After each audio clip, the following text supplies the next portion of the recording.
इस बेल के वृक्ष की अनंत महिमा है। हमारे शास्त्रों ने मुक्त कंठ से इसकी महिमा का गान किया है, क्योंकि यह बेल का जो पत्ता है यह महादेव को अत्यंत प्रिय है। शिवलिंग के ऊपर सावन के महीने में बिल्व वृक्ष के पत्ते को चढ़ाने से तमाम प्रकार की समस्याओं से निराकरण मिलता है। महादेव प्रसन्न होते हैं और हमारी समस्त मनोकामनाओं को पूरा करते हैं।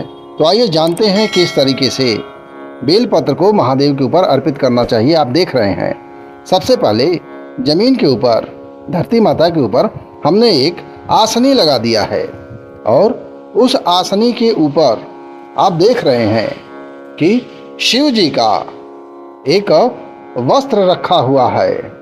इसको शिव नामी कहा जाता है।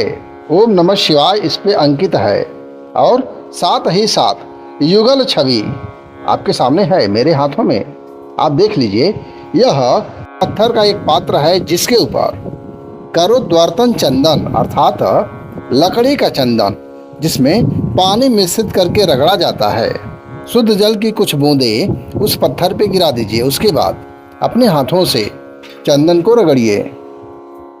आप देख सकते हैं चंदन को मैं रगड़ रहा हूँ और इस चंदन को करोद्वर्तन चंदन कहते हैं। स्वच्छ कटोरी में रख करके अनार की कलम से या फिर इसी चंदन के ही कलम से हम लोग उस बेल के पत्ते पर शिव जी का मंत्र लिखेंगे, ओम नमः शिवाय, या फिर उन तीनों पत्तों पर ओम यह मंत्र लिखा जाएगा, या फिर जय श्री राम।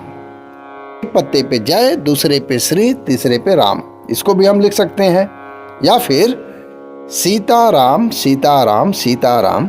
इस बिल्व पत्र को मंत्रों के द्वारा अभिमंत्रित कर दिया गया है।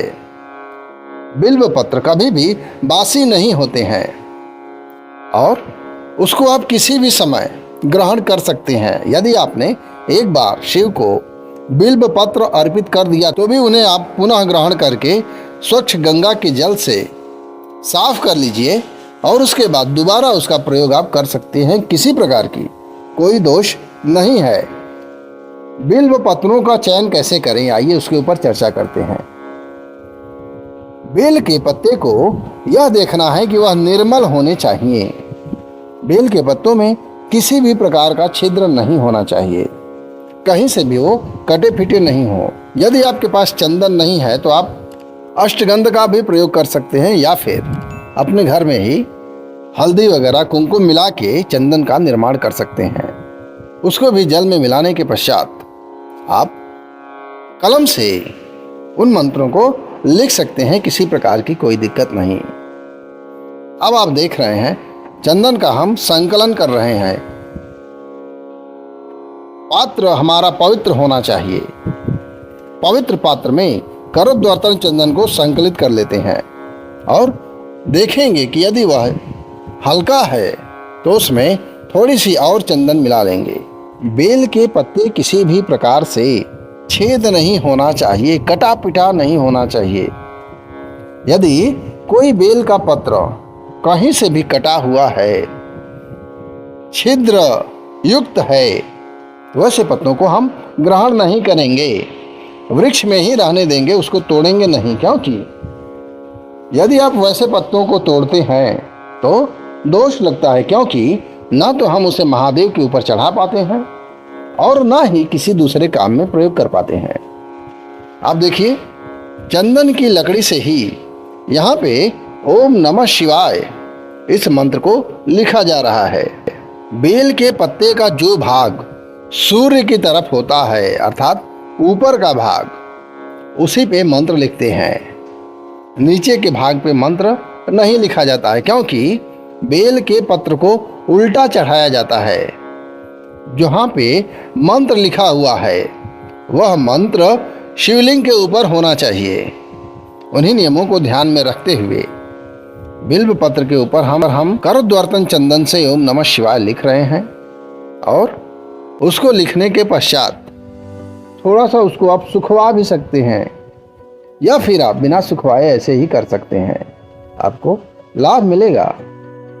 शिवलिंग के ऊपर बेल के जो पत्ते हैं उनको उल्टा चढ़ाया जाता है, अर्थात जिधर मंत्रों को लिखा गया है ओम नमः शिवाय या सीताराम जो भी चीज़ें हैं वह शिवलिंग को स्पर्श करना चाहिए, उस तरह से हमको अर्पित करना है। अब अर्पित करने में हवा वगैरह चलने से, हवा के बहने से यदि वह अपने से पलट जाता है तो उसको आपको परेशान होने की आवश्यकता नहीं है। यह देख लीजिए मित्रों, बेल के पत्ते पर हमने ओम नमः शिवाय लिखा हुआ है। अब हम दूसरे पत्ते का चयन करते हैं। उसको जो हमने गंगा जल से धोया था उसको हमने साफ कर लिया है अपने हाथों से। जो जल है उसको हमने अपने हाथों से साफ कर लिया, सुखा लिया।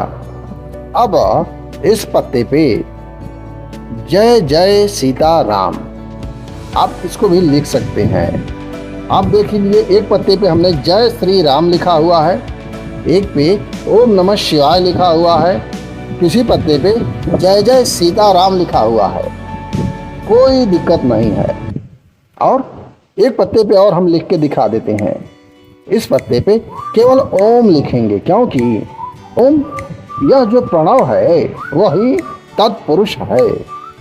ओमकार, ओम नमः शिवाय, जय श्री राम, जय जय सीताराम और ओम ऐसा लिखा हुआ है। यह दिव्य ऊर्जाओं से परिपूर्ण है। इसको करिए, आपको लाभ मिलेगा।